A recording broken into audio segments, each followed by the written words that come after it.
Holding me close, don't let go. It seems I've lost control. I've swerved along this road for much too long. Take my hand, be my guide. What's up, fam? Welcome back to the Time is Ripe podcast. My name is Scott Smith. I am your host. This is a podcast of Ripe Creatives, and it's the podcast where we go back in time to discuss things that happen in the ministry of Ripe Creatives within our Ripe community. And today we have a very special episode. We're going back to March 31st. It was a Friday evening. We did a thing called the Ripe Takeover concert at Penn State University Abington campus. And to break down this whole story, which I think is a pretty wild one, I have four guests with me. It's a big crew today.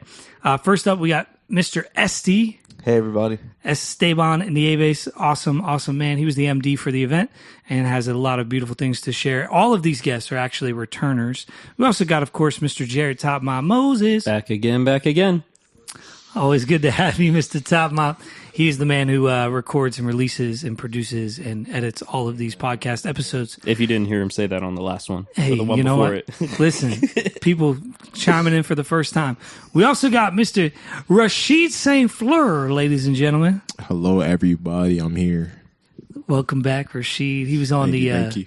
The Texas episode, the Axel Justice Run episode from season 1. He's a hard man to get a hold of. Stop. Mr. Hollywood. He just landed from Hollywood. He's here. Right now. Straight from Hollywood. Started feeling awkward. Put the mic up to you. Huh? You got to talk into the mic. Yeah, it's already feeling awkward. You want me to say that again? So good. Man. Finally, last but not least, we got Mr. AVG, Gabriel Angran, the poet's poet himself, back on the pod, second time. What's up? What's good, y'all? Glad to be back. It's really good to have all five of us on today's episode. It's going to be a blast. Now, for just kind of general overview, we did this event on Friday, March 31st. It was a Ripe Takeover concert.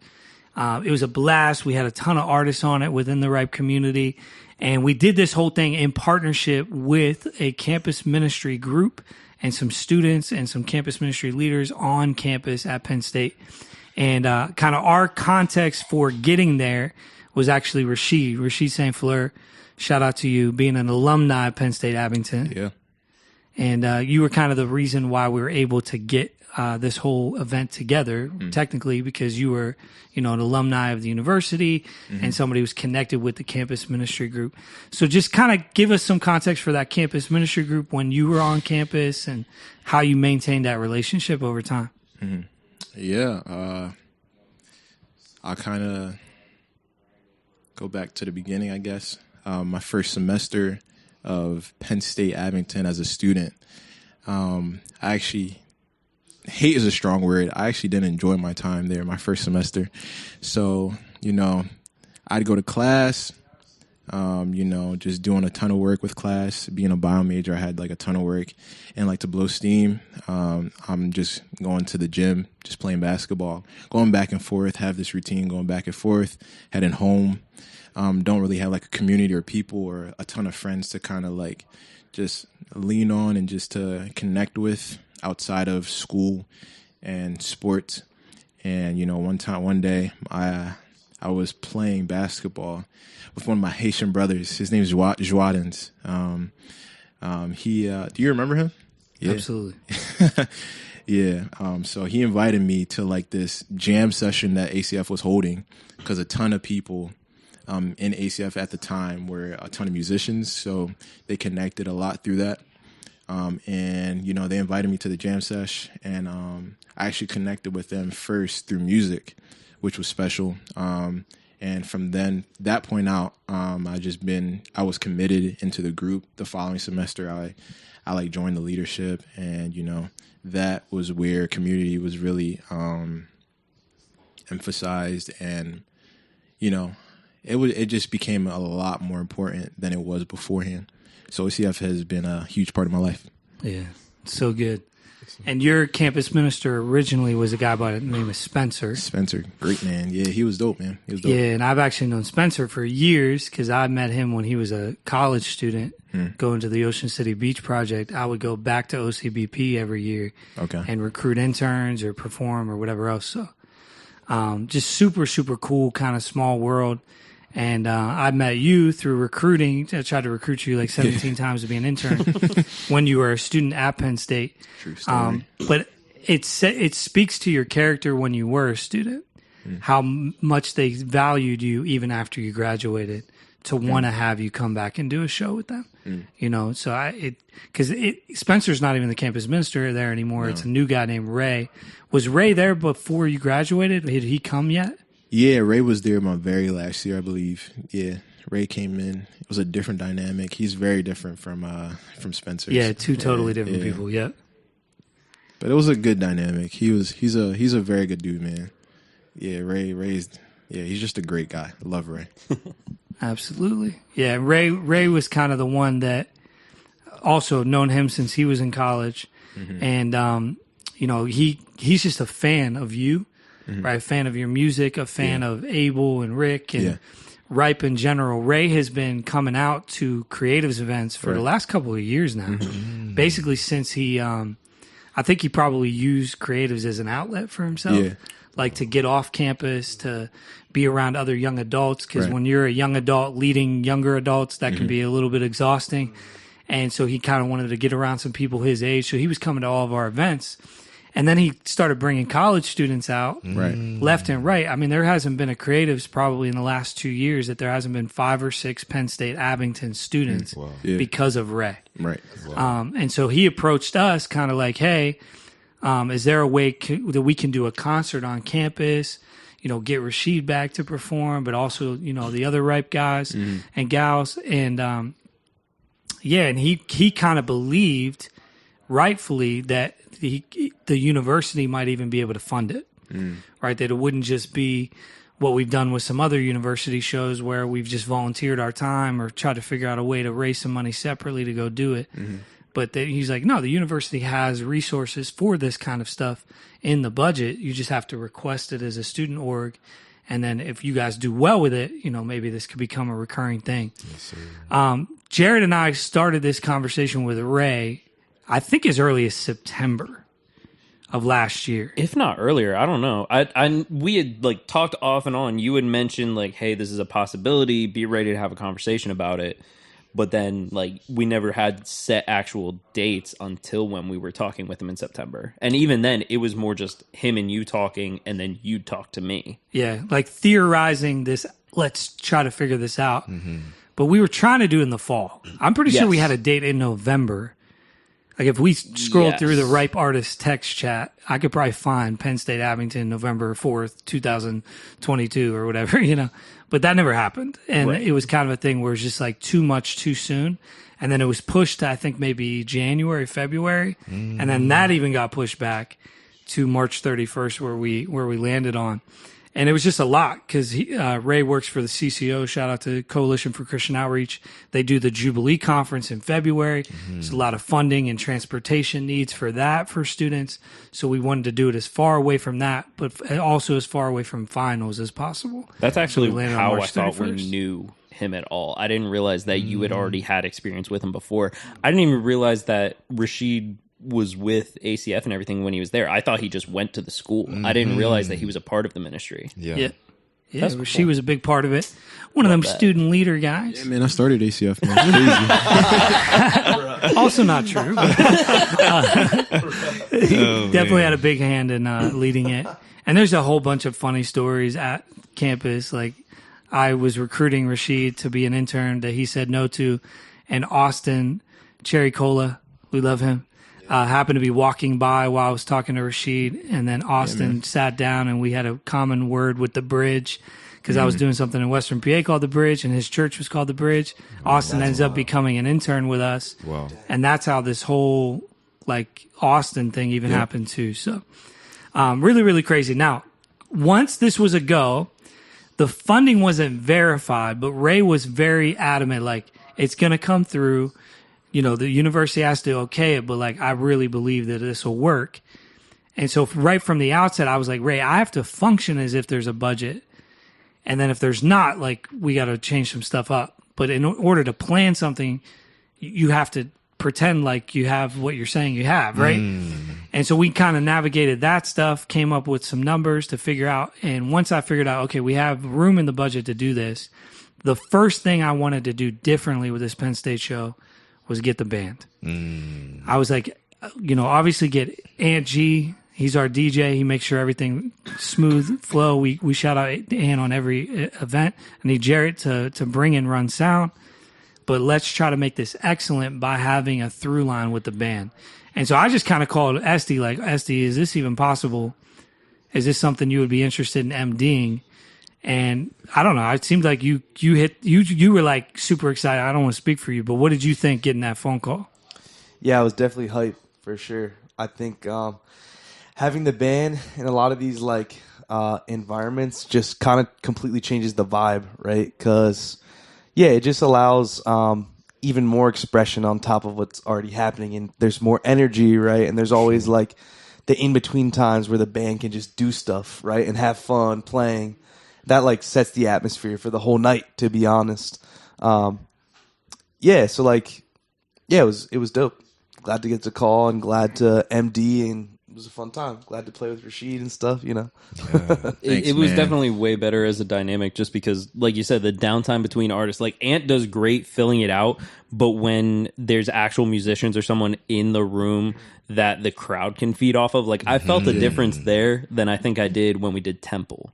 Yeah. But we could not have done the band if it was the same circumstances as Temple because we didn't have the setup time. We didn't have the equipment available because we weren't allowed to bring it in. We hit jackpot with what Penn State allowed us to do. Yeah. I mean, they really, my school. They really trusted us. I don't think they really wanted to trust us, but I think they were happy that they did because it went so well, which we'll get to some of that stuff later on. But I just remember, you've just been such a godsend to our entire community. Facts. As a talented musician, but even more so as a leader. Like when you step into a thing and you say, I got you, the follow through is 100% always. Yeah. And I just kind of said, like, pick your team. And I love that you were like, dude, I want Jason. And Jason Weatherbe is Mike Weatherbe, who's in Ripe Worship and a part of our creatives team. It's his little brother. But Jason is not just Mike's little brother. Jason is his own human and somebody who's been a part of our Ripe community for a minute. Yeah. But he's been growing so much, and a big part of that has been your investment in him. And I just love, because there's probably people who are further along in their drumming career, because Jason's young, that you could have went out and got a quote-unquote more polished drummer than Jason is right now. But I love the like discipleship mindset that you have with the musicians you bring into stuff. And so you bring in Jason on drums, and then you bring in Gaby, who's like just turned 18. 17 just years turned old? 18, I think. 18 years old. Yeah. And so bringing the young bucks He's in. legal. bro. We're not cutting that. Cut that out. Rashid. You're dope with the come-ins, yo. That's dope. Can you just Don't encourage can him. you just explain from your heart why you picked Jason and Gabe? We're gonna get through this, guys. So sorry. Yeah, for sure. Honestly, I'm just super thankful that Ripe just like has a ton of great musicians. Not gonna lie, because like sometimes working at a church is hard, right? Because the skill level varies a lot. But like I feel really blessed, and I think we're all blessed to have like people in this crew that like, even though they're young, they're like super skilled at what they do. So honestly, like picking people out of our like pocket of people is never that difficult for me, because I think like everyone is good. Like, and we have a bunch of people that can do a bunch of different things, and they all do it like well. So for me, like when I was thinking of people, it wasn't difficult. Like, luckily the first 3 people I said I wanted on the team were available, right? It doesn't always happen like that, but yeah, I just trust those guys, and I trust their abilities, even though they're young. And yeah, it was a dope night. I'm really glad that all three of them jumped on. Yeah, and Gabby and Jason, man, they're killing. Yeah. I know people were kind of like, really, the young kids? And I was like, absolutely. Like, I played with Jason before at his church a bunch, and his dad is a killing musician, so I knew Jason would be crazy. He's crazy, yeah. Organ and keys. Yeah. Organ and keys, yeah. He's a good leader. And so, yeah, and just being around them, being around their family, like, man, I knew Jason just had something in him. And I knew it was just going to take a little bit to, like, coax that out of him. But, yeah, like, before the show, I was like, bro, you just got to go in this time. I think I told him that a couple of days before, and he did. And then there's Gabby. I just knew he was going to be nasty. He's always nasty, bro. He can play the bass. He's like 18. He can really play the bass. I was like, yeah, that's not even a question for me. Like, honestly, Jason wasn't either. I think they're just killing. So, yeah, really happy that we have all these people in Ripe that are killing musicians. Yeah, I remember the conversation specifically. I said, like, is this something you think Jason could do? Like, is he far enough along in his process of, like, growing as a musician? You said, with one rehearsal, yes. As long as we rehearse, have one night that we can get everybody in the room and run all the tracks together, he absolutely can do it. And you were right, you know. And then L was the third. So initially it was really just you three. I was kind of trying to keep budget stuff tight. Right. And I was like, you know, let's get away with a 3-piece electric bass drums. And then we went to Brian Thomas's show. Shout out to Brian Thomas. And Jason was up there. And Elle was up there. Was playing, And I was like, should we just ask Elle if he wants to, like, play keys for the Penn State show in a couple months? And so we just asked Elle right then and there. And he was like, yeah, I'm in. Let's go. And then Elle killed it too. So it was just like, and having him added a whole different layer. Yep. For sure. Super, super cool. Thank you, Estee, for MDing. And No problem. We'll pull out some more things on the band stuff in a second. But in total, this event was 18 people were involved. Going into it, I kind of told the team this was like our good soil of this year because we didn't do good soil this year. Good soil was our first main episode in season 1 here. It was an all Ripe event. In ways, this wasn't good soil because we didn't have Ripe worship involved. But in ways, it was the Ripe artists. So we had, you know, a bunch of Ripe artists on the lineup and a bunch of the poets actually for the first time in this kind of way as well. And so it was a big undertaking. 18 people involved, 18 different people getting, you know, paid through various means to make sure that everybody had what they needed in the budget. And praise God for that, man. I think it was probably our backs. It was awesome, man. It was one of our biggest budgeted events, I think, that we've ever had to pull off. Nice. Wow. Yeah, and I think it was cool because we got to, you know, nobody got rich off of this event, obviously. Nobody got their value. But we were able to take everybody, care of everybody. Yeah. Everyone was valued in a way. And like you said, it was a little rough on the financial side, like not knowing really early on. Because I was even lucky enough to pull in a buddy of mine to help me with all the sound stuff. And I had to call him. I was like, hey, can you just pencil in the date? Up until like 2 weeks before, I'm like, all right, it's a go. He's like, cool. Yeah. He was having to hold off like one other gig just as a maybe. Whoa. Yeah, and a big part of this undertaking with it, like Jarrett having to add another guy to run sound, was we weren't walking into a venue. We were walking into a conference lecture hall. It was a classroom. It was basically a giant classroom. With auditorium. When we turned it into a venue. When I first got there, I'm glad I didn't just walk in because I go in the door and I'm like, let me wait for a second. I'm sitting there listening, and there's a class happening right up to the minute that I was allowed to load in. My goodness. Wow. That's crazy. Fantastic. I didn't know that. My goodness. Yeah, so it was just like a big undertaking, right? Because we're not walking into a room. Like a lot of our creatives events, the reason why we were able to do those so effectively is because a lot of times we're in a space that's a venue that we can walk in, turn on, use, turn off, and walk out. This was, it was as if it was a shell. And we came in and built a world in one day. Wow. And we did that all morning and afternoon with sound checks Doors open at 5, show 6 to 8, and we had to be out by 10, which we ended up being out by 9, which we'll get to in a little bit. But it was just a massive, massive undertaking. For sure. And it was a full team effort. Just to kind of run down the lineup. So I got to host. Aunt G, of course, DJ'd. Estee was the MD with the house band with L and Jason and Gabby.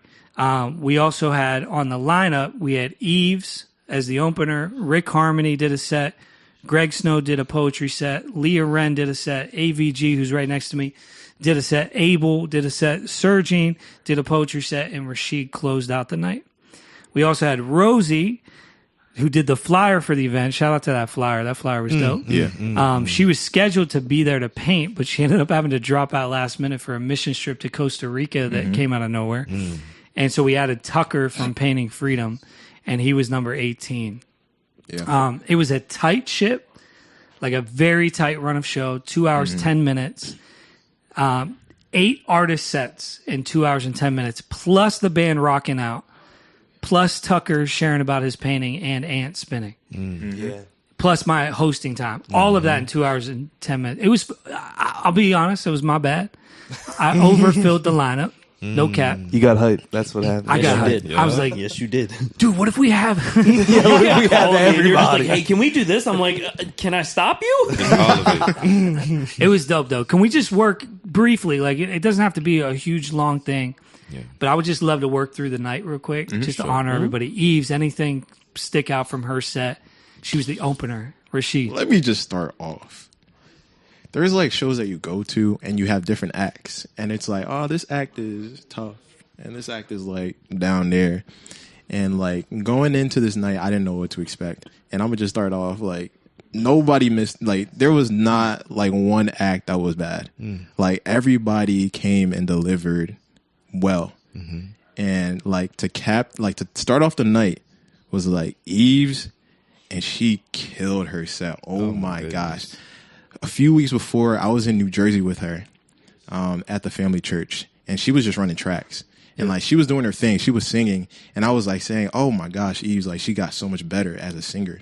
But like the tracks weren't hitting, and there was a problem. But to see her with the tracks and a full band and people supporting her with a rehearsal, and I'm just like, I'm there in the crowd, just like stunned, shocked. I'm like, what the heck is going on? Jason is killing, Gabe, L, Esteban, like. And she's killing it up there, like owning the stage, bro. And like shout out to her because she carries like this artistry so well. And Facts. I look up to her in that sense. Yeah. She's dope. She killed it. And that was the set where I was like, Jason, wow. Right. Because he hit a couple of them. He hit a couple of the things when I said, I forget who I was talking to. It might have been Greg. But I was just like, man, you can tell that this man put the time in to listen to these songs for the last 2 weeks leading up to this date because he wanted to steward it so well. He knew every single like flair that he could throw, every wrinkle he could put into the set as a drummer, and it came through. Like you would have thought that he was Eve's drummer for years. Nah, facts. Yeah. Hey. Nah, for real. Yeah. I said the same exact thing. So good. After Eves, shout out to Eves. We love you, Eves. Rick came up on stage. Estee, anything from Rick's set that you remember at all? No, it was a good time. It was just fun, you know. I think like for all of us playing behind the hip hop guys, like it's just fun because we kind of like rely on the track a lot and just play whatever we want. And it's always cool to like vibe with them, both Rick and Aaron. So yeah, it was good. It was a good set. Yeah, it was really, really good. Rick, I thought it was cool to see because Rick and Abel have done so many sets together recently. Yeah. It was beautiful to watch them not just do like Rick first, then Abel, then together, but to have like really bona fide separated sets. Yeah. And I think what's interesting is whenever they're by themselves, it actually pulls even better energy out of each of them individually because they don't have each other to rely on. I think performance-wise, two is always better than one on stage. Like it's more fun for an audience member. Right. But it wasn't that much more fun because they both killed it Yeah. in terms of Yeah, their for energy. sure. And Rick really set the tone, I thought, on That's an facts. energy standpoint. 1,000%. And that was really good. And then we had our first poet, Mr. Greg Snow. Hey, And he, Has to free the poets. what you got about Greg's, AVG? What did absolutely. What did you So, experience about him? Just thinking about Eves and Rick, and then Greg as like ramping up the energy of the night. I think great choices to begin with. Yeah. Thank you. Yeah. Greg is definitely the most energetic poet we got. Yeah. Oh yeah. Energetic person. Absolutely. Yeah, just in general, Facts. energy. That's The it. man was probably starting pits in the middle of Rick's set. Let's be No, he really was, man. He really probably was. was. One more song. But I do think in terms of like his growth in how can I say, like finding himself and his own vibe as a poet was much more apparent like this show. Like I saw a lot of growth. Even Scott Sergi and myself, we've had conversations separately and together with him to kind of like find his voice and his sound. And I think like he found it during that show. And even like some of the other shows he's been able to do, I think that was kind of a seed planted in kind of his own confidence and having found that. So I think it was a really dope opportunity for him and a growth moment. Yeah, he's getting better. Absolutely. It's like been consistently, and it's no fault of his own, right? We joke about this with him all the time. His dad is a poet, and he grew up from the time he was born until now. He's been in the poetry scene, Exactly. hearing his dad's voice and hearing his dad's cadence and his dad's delivery, and then finding his style through what he saw in his father. Exactly. And his dad's an amazing spoken word artist. It's like that with every type of artistry. Like you see all these musicians, their kids come into music, they're doing the exact same thing. You're like, oh, I can tell that's their kid because it's like your day-to-day mannerisms. There are things I do all the time. I'm like, oh my God, this is what my dad does. Exactly. No, that's facts. Yeah, but I think Greg is starting to find, okay, there's a delivery that he has, or there's Yes. a rhythm or a pacing or a breath that he can have Exactly. that's different than his father, right? And it's not to say what his dad does isn't good. It's amazing, but it's his. Yes. And Greg's finding his own. Yes. And the more and more that he performs, and the more he performs different styled pieces and in different ways and in different settings, I just think that he's growing a lot. Absolutely. But I think from a design standpoint, I mean, I always just credit that stuff to the Holy Spirit. It's not like, oh, wow, Scott's so smart.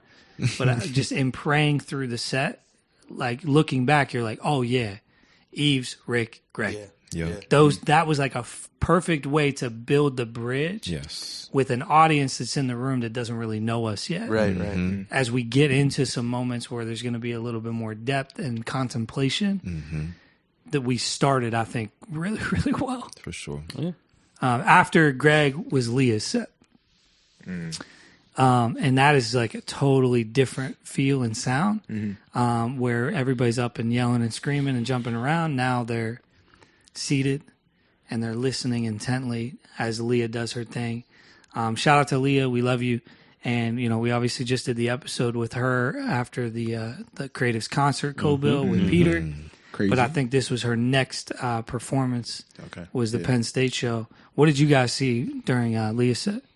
The last couple times it's been very different vibes from what I've been used to with Leah in the past. Because like if you go back to the live stream or even her other open mic performance, she was all keys doing her songs.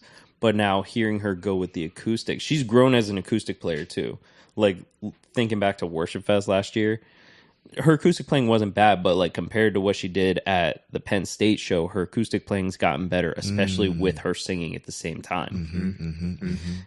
Just seeing that dynamic with her was great for her growth, but also like she grabbed everyone's attention. Like there were people that were like kind of not paying attention in the background for like Rick or Eva, but then Leah's on stage and everyone's just like their mouths open a little bit, just like wide-eyed staring at the stage, and no one's got their phone out unless they're taking a video. Yeah, I mean it's building together, right? And it's we've said this before, like if certain people go first or second or third, like you'd have the other dynamic, right? If Leah goes first and Eves goes third, you might have the same dynamic. But it's just a matter of like it's a baton toss. Right. Like when we do these events together, it's like the next person is running their 100 meters as fast as they can to hand the baton to the next person. Yeah. And I felt like Leah's set was such a good transition Oh yeah. from this like super high energy and then going from her into your set AVG, because you came up right after her and you did 2 pieces. And that was kind of right in the middle of the night. Absolutely. And that was kind of like the moment where we're like, present the gospel right now, you know, like through Leah's songs, because the way she writes prayers, really, like, I mean, she would even tell you that she doesn't just write songs, like a lot of them are prayers. And so that's coming across. And then your 2 pieces, talk about it, AVG, because I think your set was amazing.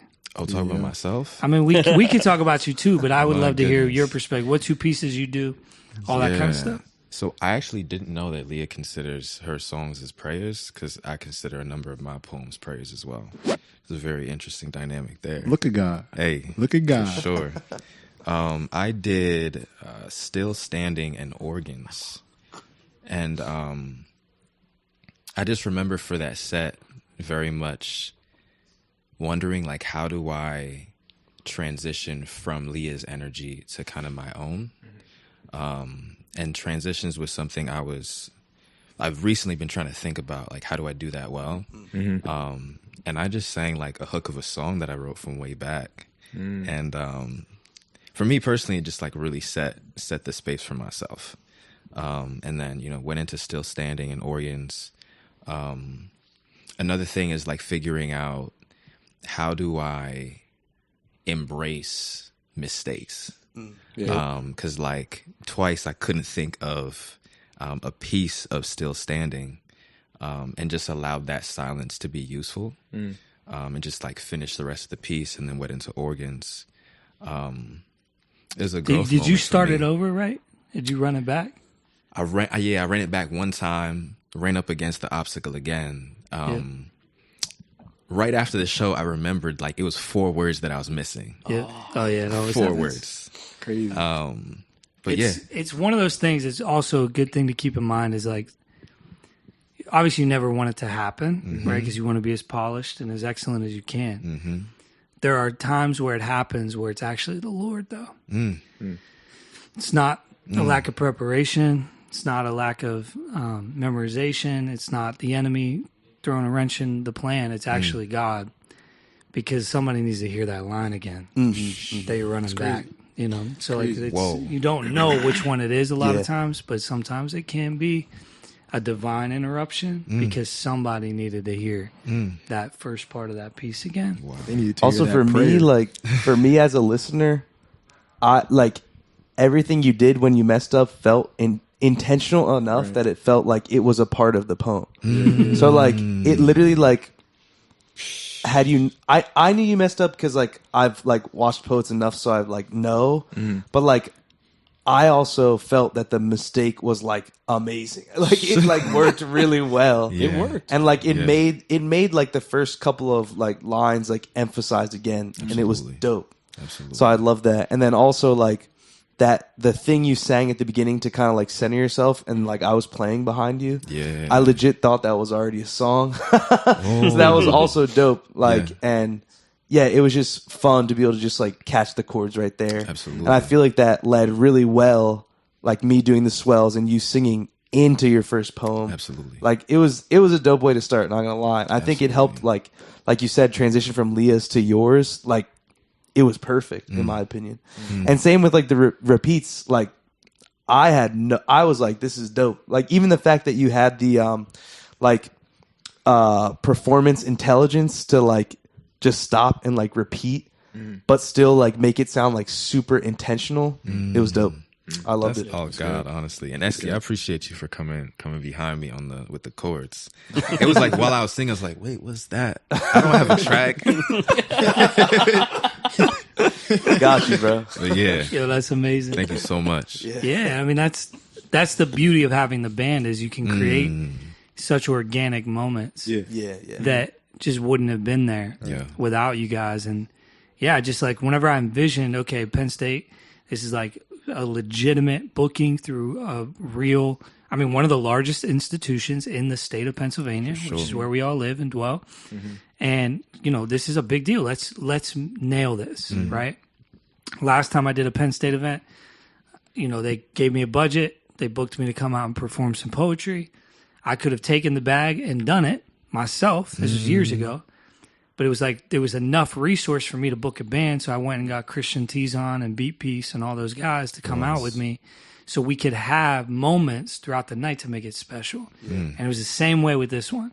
It was like, okay, if there's this kind of budget, then how do we make this really, really, really special? Yeah, sure. And the first step, I think, was the live band thing. And moments like that is such a testament. That's like encouraging me right now. I made the right choice. Yes, absolutely. Because that wasn't even rehearsed. No, Like not that's at just, all. that's Estee. Not at all. Being Estee. Not at all. ABG, you killed it, man. And Organs is such a good piece, man. Like, Yeah, man. it's so well written, but your performance of it, Right. the inflection in your tone, Right. is you're a poet's poet, man. Appreciate that. I keep saying it until you receive it. Yes, sir. But you're a beast. Receive it. And I will just say, it. it takes a lot of courage to start singing after Leah Ren gets You off got stage. it. True, Bro. that's true. Bro. That's true.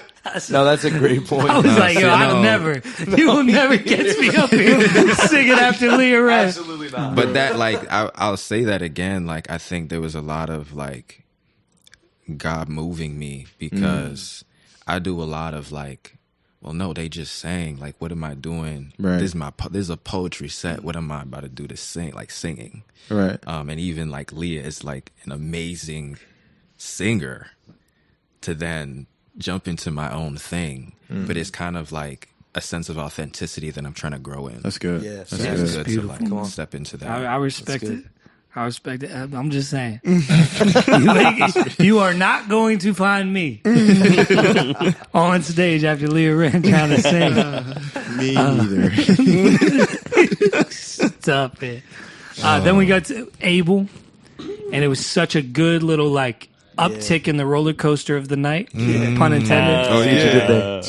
Clever, And clever. See that. but yeah, to like come off of your piece where it was just like this Selah, like wow, kind of hits you in the chest kind of thing, and then Abel comes on, who has such a heart for ministry through his music, Yes.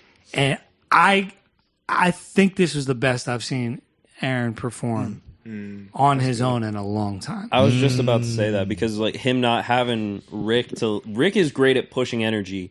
Aaron is like the vibes, and Aaron was able to bring the vibes and the energy. So it was like you said, one of the best sets I've seen him do in a long time. Yeah. Absolutely. I was so proud of him. Absolutely. Like he great. owned He did that great. stage. Yeah.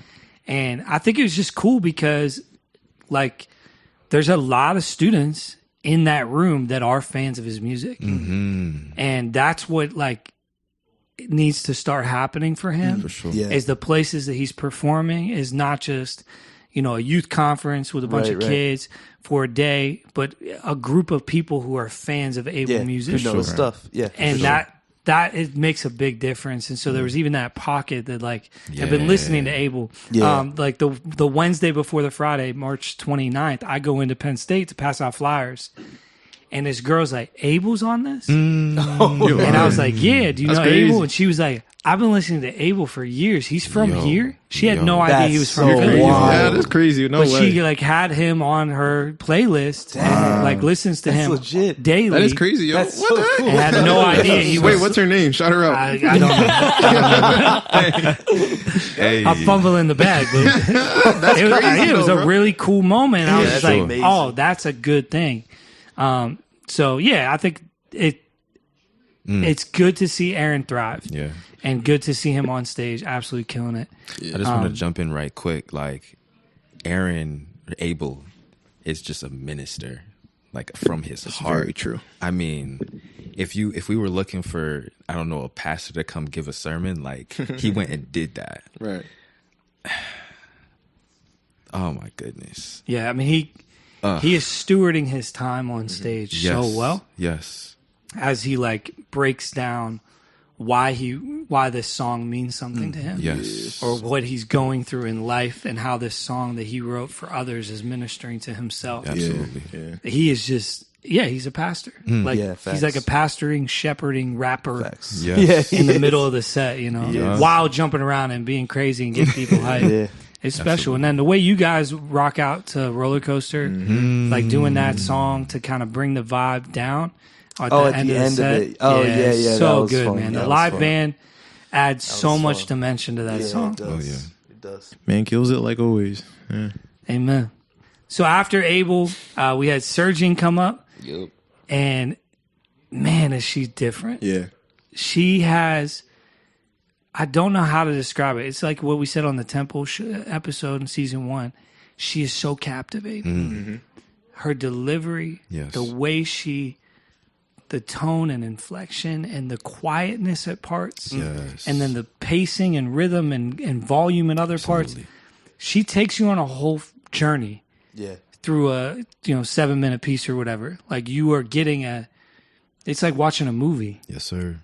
Does that make sense? Yes, sir. Absolutely. She's tough. What did you think about her Absolutely. piece that she did, ABG? So, one of the things that was extremely special to me is that she has a couple bars that are centered around like college experience, right? And it was only being in the college space that I picked up on them. Oh, wow. I'm like, whoa. The Sally Mae Jones. Yes. Yep. And PEMDAS, please excuse my dear Aunt Sally. There were a couple other ones too, but that's it's so interesting. Like as a poet listening to her piece, how the context changes what you can hear and pick up on. It was so interesting to me. That's so dope. Yeah, that piece is so good. She did Yeah. Trump the Report. Yep. It's a piece that she has done at Temple. She did it at the Germantown show. She could just do that piece for the rest of her life, and we'll all be completely satisfied. I was gonna say that's one of her Seriously. best pieces, and she does it everywhere. Oh yeah. But it's worth taking places, you know? And I think Yeah, facts. in today's day and age, where video content is consumed 15 seconds at a time, that piece is never going to get old. Yeah. Because nobody even takes the time to sit down and watch full pieces anymore. You know, like they're watching a segment, a clip. So even if people have heard one part of it, they haven't heard the whole thing. Yeah. Exactly. And so it's new and it's fresh. And for that, it's so hard as somebody who knows all of your guys' stuff and knows what all of you can do to put myself in the shoes of a first time here of what y'all are doing and to be like, oh, like it's like when somebody hears Peter Collins for the first time and you're like, what the heck? Yeah. That's all of y'all in your own way. Whoa. The first time somebody hears you, it's captivating. It sets something apart. And Sergine is one of those people that like people are just drawn to her and need to talk to her and find out about her process, writing process, and whatever else because it's so different than anything they've ever experienced. Definitely. So Sergine's amazing. I feel like she kind of like draws disciples in a way. I mean, I've seen her like have conversations with other women, and you could just see how she like stewards the time and like really pours into just anybody who comes up to her. It's like really beautiful to see. Yeah. She lives her life on mission. She's an actual minister, right? Yeah, I don't know her like technical legal titles around ministry office and stuff, but yes, Sergine is one of those people that I have, and because I've known Sergine for like 10, 11 years now, and she's somebody that I have entrusted really vulnerable young women to her care when they were in really, really important moments of transition in their life. Because you just trust the anointing on her life and the way she's going to steward time and the way she's going to steward her voice. There's not going to be anything coming out of her mouth that's not from the Lord for them. She's just a beast with that stuff. Yeah. And yeah, she's captivating in her poetry, but also in the way she ministers to people. For sure. And I thought it was just good, like even from a dynamic, you know, as you're designing the set with this cross gender dynamic, right? Guys and gals performing, like wanting to kind of break things up. So if we're going from Abel, we're going to land with Rashid, having Sergine be the poet in the middle, just to create a little bit of balance and shift there. I think was really important. And yeah, that was kind of the thought there too. Having her go right after Abel was perfect fit. And then the final set was Rashid, Yeah. the GOAT. Yes. Definitely not that. Closing set, Mr. Hollywood. Mr. Hollywood himself. I've arrived, everyone. Nah, Rashid, it was a no-brainer to have you close the night out. You know, I think in some settings, it's like this person should be the closing person because of their connection to the space and their connection to the audience. Like, this is your home. Right? This is where you went to school, your undergrad, you did 4 years there. The ministry that brought us in, you were a leader over while you were a college student. Like, there was no way we were not ending the night with you. Right. How did it feel for you, though, like playing at your alma mater? Like, was that different? Special? It was definitely special. I do this thing where I don't think leading up to things just because I just get too nervous. I get too nervous. I like get too antsy. So like leading up to it, like I obviously rehearsed and, you know, prepared, but like just like honing out details and like thinking of details, I tried not to do it just so I didn't get too in my head. But like looking back and reflecting on it and like being up on stage and actually living it out, you know, it was definitely a special moment. And it was definitely it was crazy just being there. And, you know, being in the place and, you know, connecting with a person that I've seen, you know, years ago.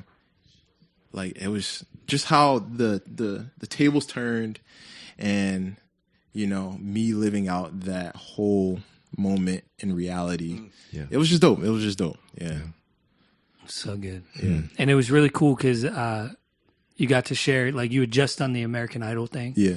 Shout out to American Idol. And maybe we'll get a sponsorship. From Here we go. Let's get it. Let's dream. Let's dream. Prophesy. Yes. Prophesy. Prophesy to the winds. And but you just done the American Idol thing. And so from the stage, like, you're somebody who's just barely removed from college. You were just on this campus. You were a student leader. God's moving in your life, creating opportunities. Now you're back and you're getting to share with them. Like, what was kind of your heart in sharing that story with the students as you did that song? Man, sharing that moment in the song, because the song is just about doubt and feeling like I'm not enough. And even though like I accomplished a part of American Idol, which was like huge, just looking back at it, and I know like the opportunity that it was and like how major it was. And I look back and I'm grateful. But even in the midst of just going through that, there was a lot of doubt and feeling like I wasn't enough. And that song that I shared right after me sharing my time at American Idol was Healer, which was a song that I started writing at Hollywood Week. So, and it was just like, God, like, I don't feel like I'm enough. I don't feel like I'm good enough. I don't feel like I can do it. And it's just like, Healer, help me, please. Literally, the hook, you know, Healer, help me, please, because, you know, I just can't do it without you. And yeah, it just speaks on like a lot of the songs that I write. I just try to focus on, you know, real raw emotions that I go through, because I always feel like, I just know, I don't feel like, but I know that, you know, the emotions and the feelings and the experiences that I go to, I'm not the only one that goes through these things. You know, that's why we share testimonies, you know, to be able to connect with different people. And like, my songs are testimonies. Like, you know, that's what I connect with, you know. That's what I focus on. That's what that's what makes my songs real to me, you know. That's good. And real to others. Yeah. So it was real in that room. It was beautiful to watch. And yeah, it was just like being in other spaces. Like, so I remember for me years ago, I got to go perform for like my hometown high school football team because of the NFL piece. And just to be in that space and get to do a poem for, and it's not like those kids were with me in high school. These are new high school kids and I'm an adult. But it was like, man, this is a beautiful gift to think that God has done something in my life to be able to have something to offer, to be that person that impacted me back then or whatever, you know.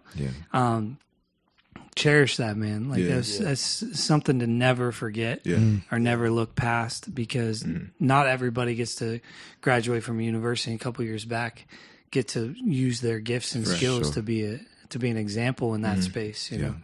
I thought that was so stinking special. And you killed your set, as you always do. Thanks, man. And then you had Estee playing with you too. Esteban bro. I Different don't dynamic, think bro. you understand how much I loved you, like being up on stage with me, because I always perform just by myself, and like you just added such a different dynamic, and like it just speaks to your musicality and like your skill and your I don't know the word, but I'll just say maturity, because like you just take the time to like actually.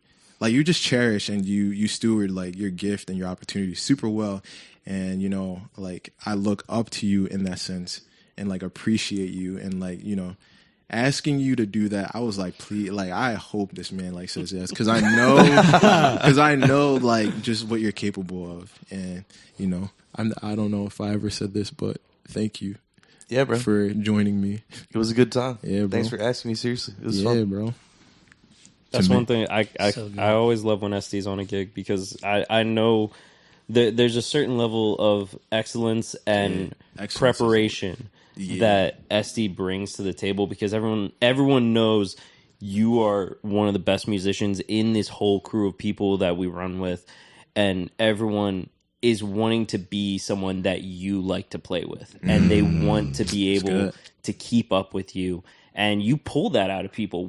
Even if you didn't have the rehearsals, I know like Jason, Gabe, L, they're all thinking like, I know I got to be able to be ready to follow him on this. And I always like any gig you're on, man, I always make sure you got an MD mic. I don't care if they say put one at drums, put one on bass, whatever. I'm putting one at guitar as well, because you're there. Appreciate that. facts. Yeah. Yeah, it was so good. And right after Rashid set, you know, we had probably some announcements I should have done, you know, like the community line and whatever else. But, you know, just timing wise and feeling like we're kind of clicking along and wanting to wrap up, because we had such a tight turnaround after the show. Yeah. Well, doing it at the end made sense because of how many people came in throughout all of it. Like there were still like one or two new people trickling in by the time we got to Yeah, I don't even Rashid's think set. I did it though. I'm saying I didn't get to. What happened instead was we let the band rock out for a minute. Yeah. And the painter got to do an Right exposition. after painter that. dude. Yeah, But yeah, yeah, before Tucker, you guys got to rock out. And that was so funny because you had already done a solo. And then people like were like, Estee, go! And I was like, dude, he just did one. Like, bro, I just played like 2 seconds ago. And then, I remember that. Yeah, come that on, was wild. Estee. So they Wasn't it like Priscilla didn't get a video of it or something? I don't know and they what got a it video was. of Oh, is that what it everyone was? I literally still don't know what the story was, honestly. Yeah, they totally. I totally disrespected your first solo by asking you to do a second, Oh, man. No, it's all good. because the first one was amazing. Yes. Both of them were good, but it was just, he was just like, dude, I already played. Exactly. I was like, bro, time's running out. Like, we gotta be done, bro. You literally went back and forth with him for like 10 seconds, like, I'm not doing it again. I'm just like looking at you on stage. I was like, You Scott, we have stopped to leave. We have to pack up. It's 9:15, bro. And, no, it was 8:10 or something. But the Jason people did what they his want. solo. Gabby did his, and I had a moment He with brought L. something out. It was so funny because I looked at him. He was just like, I don't know what to do. And then he just like killed it. Yeah, he killed it. But it was adorable because his eyes, like when L does that, like, why are you doing this? It's like, bro, what? So funny. And it was just a great moment. It was like, it ended the night so well. Yeah. And then we got to give the microphone to Tucker from Painting Freedom. And he just communicated the gospel. Oh, yeah. He like in 6 minutes or less through his painting and the painting that he did, which by the way, your dad, Rashid, bought, Yeah. which is crazy. Hey. Small world. That's dope. But Tucker got to just articulate the gospel Yes. to the audience in a way that, like, if you didn't catch it through the poetry, if you didn't catch it through the music, it was laid out so well by Tucker. Tucker just does that. He's a beast. Like, this is all he does is paint and minister. Wow. Paint and preach a message. Paint and follow through. And so it was really beautiful to just watch him in his element and be a part of kind of our team. Yes. And I actually, you know, if we were doing this podcast again, I'd probably ask Tucker to be here in the room. And I hope we can get him on one soon Yeah, that'd be because he did this. What Ripe Creatives is doing right now, Painting Freedom was years ago. Before the pandemic, he had a team, a worship team that he traveled with and did this painting. That's awesome. And now it's kind of him and like one or two other people from time to time. because people have just moved on, different life circumstances. But he looks at us, I think, with an endearment because he remembers the excitement of growth and the excitement of new opportunities. Yeah. And I think in ways we're kind of like a shot in the arm to him because he's been doing this for a long time. Yeah. You know? I remember you were trying to figure out what painter to get when we found out that Rosie was not going to be able to make it. And you're like running all these names by me, and then you bring up Tucker, and you're just like, well, what about this guy? I'm like, I don't even know who this name is. Who is he? And you explain it. I'm like, Scott, why are you even asking me? That's the one you're going with. Wow. Like, that's the best option. Wow. Yeah, I think I hung up with you. I was like, actually, I'm going to call him right now. Yeah, literally. I was like, we ended Jarrett, the conversation there. I was like, just get off the phone. I'm going to call Tucker right now. Because we had asked, like, Marguerite, we had asked our gallery artists. Yes. Like, because they have also done, prophetic in-person painting before. So we're like, oh, Devin, like, or Marguerite, will you do it? Because she's done some events with us in the past. Yeah. She couldn't because she was at another conference. Devin had to show art somewhere else. Yeah. And I was like, man, I guess we're just not going to have a painter. And I was like, what about Tucker? And you're like, who's Tucker, bro? And I was like, oh, yeah, you weren't in, Breakaway with us. And I was explaining who he was. And I was like, yeah, Jarrett, just get off the phone. I gotta call Tucker right now. And honestly, like, and he said yes. I think even comparatively to the other painters we had, I think he was a really good option because, one, he actually did a piece that was very large. Like, it took up enough space on the stage that you could see it from anywhere in the room and understand what was going on. Not to say the other painters can't be seen, but sometimes it's hard to see around the person that's there. Sure. That's real. The guy I brought on doing audio, he was telling me that he loved the whole live painter aspect. He'd never seen something like that. He was telling me he was sending his girl pictures through the whole night of like, oh my god, look how it's progressed now. Yo, look at it now. That's awesome.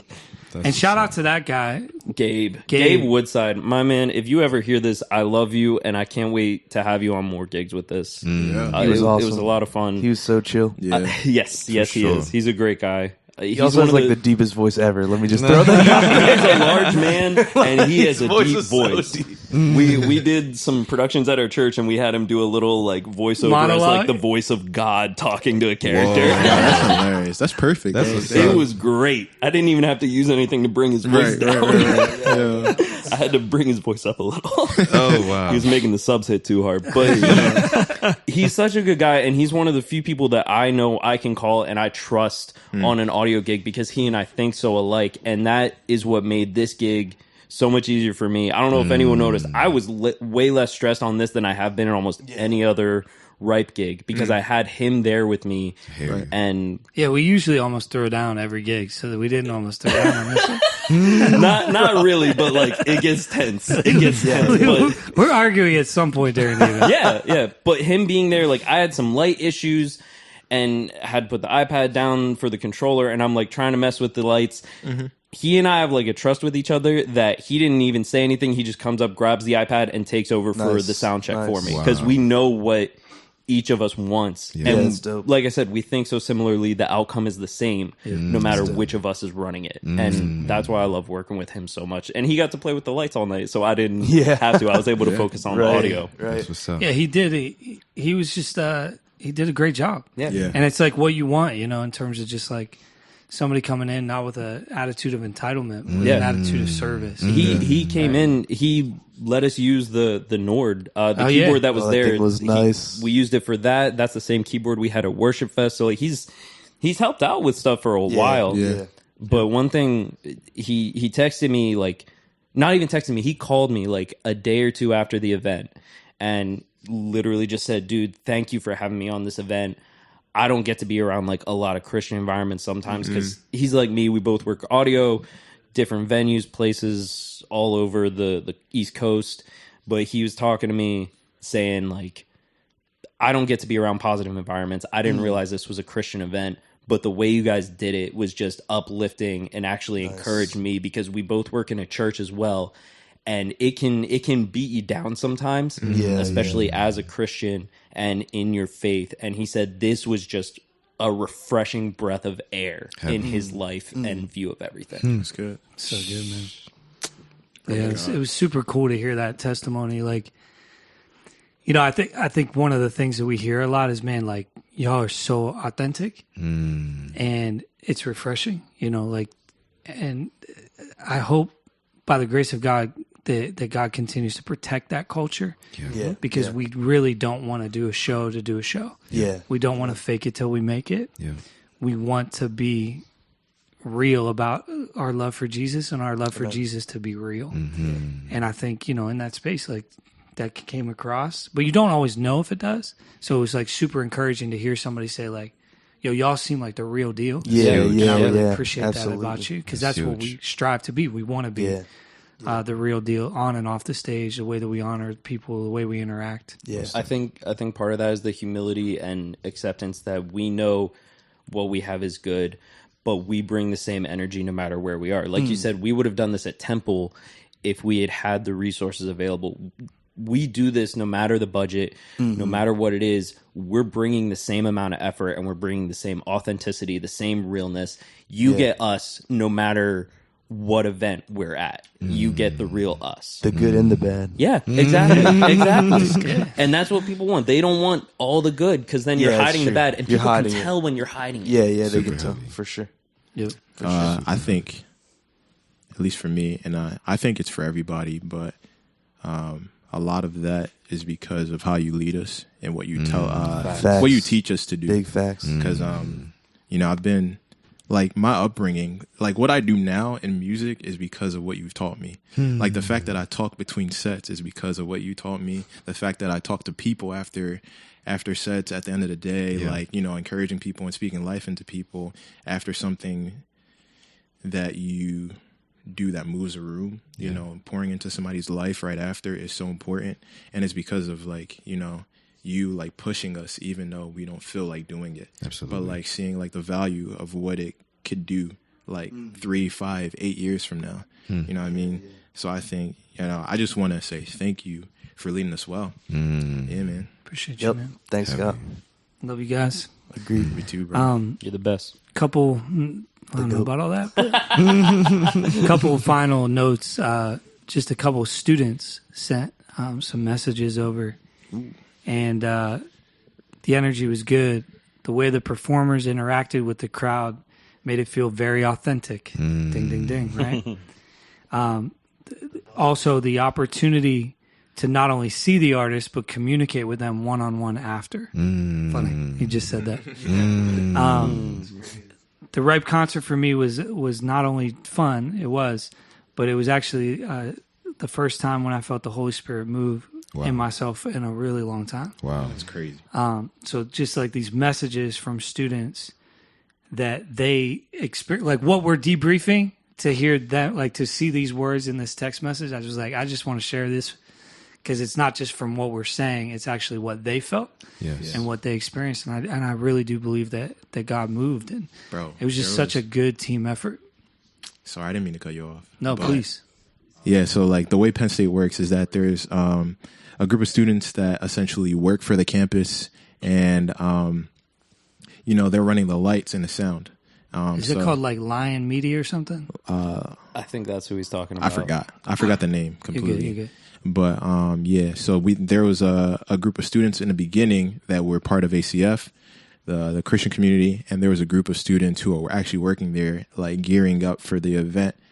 And it was very cool because like they got to saw like from the setup to like how we operate, like leading up to it, like the time of like reflection and prayer and like all that. They were in the space and like literally the Holy Spirit was there, like moving in their lives, and like they just experienced everything, the raw, the real, like everything. There was one dude who was working with them. He even like messaged me, and I don't know if he's a Christian or not.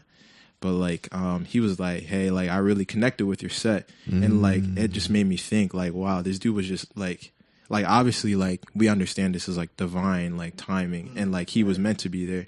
It was like a God moment. Yeah. But like the fact that somebody who might not believe, who was just working, is just in that room and like receiving what the Holy Spirit had for him in that moment. Even that teacher, bro, like you don't know what he experienced, man. Oh, yeah. You know what I mean? Yeah. And like, Oh, yeah, yeah. bro. Yeah, it was so fun because I felt very free to be able to say like, hey, we are going to pray now. Yes. And you don't like, you can leave the room if you need to. Right. But if you want to sit in here, like, this is just who we are. Yes. Like, we can't do this event without praying because of what we believe about our God. Absolutely. And who we're doing this for is ultimately him.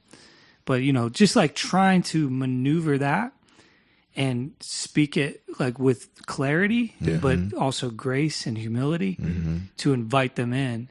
And what I have found is whenever you do things that way, 99% of the time, whether they agree with you theologically or whatever, Right. they want to experience something new. Yes. Like they want to learn, Yes. they want to find out, is this God that they're talking about even real? Like, what is this? For sure. And yeah, I mean, it was really cool. And I don't know this for sure, but there's definitely, they want to have us back. And like, I don't know if the university would okay it or whatever else, but it seems like we stewarded the relational capital in that room Yeah. with that media team and the teachers and advisors and the students really, really well. Yes. Yes. So I'm excited, man. I think it would be super cool if we could have like rhythmic, maybe once or twice a semester, Ripe concerts with individual That'd be artists sweet. or like Whoa. two artists, That'd be sweet. like till we get to that level of rhythm with them. Yeah. Because I think we could add a lot of value to their semester's experience. For sure. Most of- For And sure. it's right here. It's not far. Yeah, it's not Yeah. far at all. Like, it's not like driving to main campus or right. driving to Pittsburgh. Like, it's 30 minutes Right from around here. the corner. So, Honestly. For sure. yeah, I'm hopeful for the future.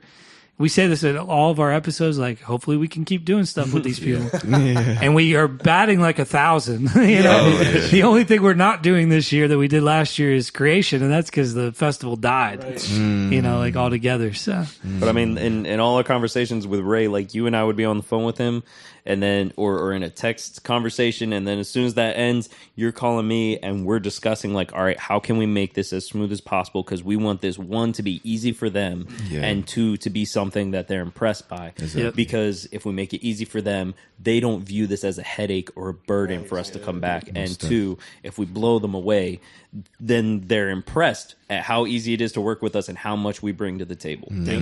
it's good. I mean, that was kind of the testimony at the end of the night. Yeah. It wasn't a kid falling on his knees and accepting Jesus, but getting out of the room. We ended the show at 8:10, and we were out of the room by 9. We tore down an entire full system That's good. with kit and G stuff and all the cables and all the monitors and all the lights in 50 minutes. I'm gonna be honest with you. You were prepping a lot of time for teardown, and I wasn't gonna stop you. But in my mind, I'm like, if I got my guy Gabe there, I've done setups like this in less than an hour with me and two other guys. We're fine. Even if it's just me and Gabe on stage and everyone else connects with people in the crowd, which we planned for. That's why we put 2 hours for teardown, because we knew not everyone could be on the stage tearing down. Yeah. No, I think it worked out perfectly. But it was really cool to talk to the security guy, Yeah. because that's another like advocacy thing, right? Yes. If you like, I view it as people of peace. Scripture talks about like finding people of peace, and I view like that as like security people. Like if you get on their like quote unquote good side, not by being manipulative, but by being a person of integrity, Exactly. and doing everything you can to make their experience better. Yeah. Just having him speak well of our night, Yes. because he got to go home an hour earlier instead of needing to wait for us to get out. Yeah. Even the maintenance guy. Right, that's what I'm saying. True. Yeah. Like All of it. honoring them and making it so seamless. Yes. Yeah. That to me, like that stuff is so important. It's not just buttering up to the person who writes checks or the person who makes decisions. That's actually good. Because the Bible talks about not showing favoritism, right? And not having this mindset of like spending more time with these people of significance and influence. No, like when you're kingdom and you're honoring the word and you're doing what Jesus says, which is to love like everybody and to have peace with everybody. Yeah. I think God blesses that. He moves in the hearts of the movers and shakers and decision makers because you've sowed into less significant places. You know, so I think we're going to reap some benefits from this in relationship with Penn State. I hope. That's another thing that I have picked up from you. Like he was saying, like they picked up the artistry kind of stuff from you and how to connect with people. I've picked up more and more of like approaching people, because you approach people like everybody in the room makes the decision of whether or not we come back. You talk to every student like they would have been the president of the school. You treat their attention and their time as just as important. Yeah. I mean, it's, you want to do ministry, you know what I mean? Like, you want to see an impact made in a student's life. Yeah. Treat them well, you know, like you restore dignity. Absolutely. And I'll just say this: I was genuinely very impressed with those students. Yeah, the two that like did a lot of the behind the scenes stuff to make sure that we had everything we need. Yeah, I actually have never been more impressed with college students in my life as I was with those two. Mm-hmm. And even they were thinking proactively before the event even started about next year. Wow. So when we were walking around and passing out flyers, and everybody was asking, "Is there food there?" Which there wasn't, you know, because we didn't have it in the budget or whatever. You know, like it wasn't a part of the plan. Yeah. One of the girls was like talking about like next year we need to have food so that it's more of a draw for people to check this out. And I was like, I forgot that was. look at y'all. Yeah, bro. For sure. So it was good. That's good. John A. and Dio, shout out. Yeah. Thank you yes. both. Yeah. We love y'all. Yep. Ray Weisen. Weisen? Do not ask me, bro. I'm sorry. Bro, he was your campus minister. For 1 year. Bro, Shout out to Rashid. I always get that mixed up to this day. I just call him Ray. Yeah. Ray, thank you so much for having us. Penn State, Yeah, thank man. you as well. And it was a pleasure. And thank you, Estee. Seriously, the MD stuff killed it. Jarrett, sound, you and Gabe, setup, tear down, everything you guys did. Yeah. Rashid, thank you for being the through line for this whole thing, you know, and You're welcome. stewarding your set so well. AVG, always a pleasure, my friend. Thank you for boy. killing your set. Yes, sir. The poet's poet. I Seriously. receive it. You receiving it? Yeah. He's just trying to get off this podcast. Yeah. Put it on your Instagram description right now. That's receiving it. there it is. Oh, We love man. y'all. If you stumbled upon this podcast and you don't currently partner with us, please jump on our website, ripecreatives.com. Consider giving a donation. Help us to do more things like this Penn State show and other future gigs around our area. If you are here and you are here because you already partnered with us, we just want to say thank you. Yeah. This podcast is an expression of our gratitude for your generosity. In ways, this is like an audio newsletter because we want to show you that your generosity is being stewarded well for kingdom impact, raising up the next generation of artists and creatives and leaders, but also going into spaces, unexpected spaces, and sharing the love and light of Jesus.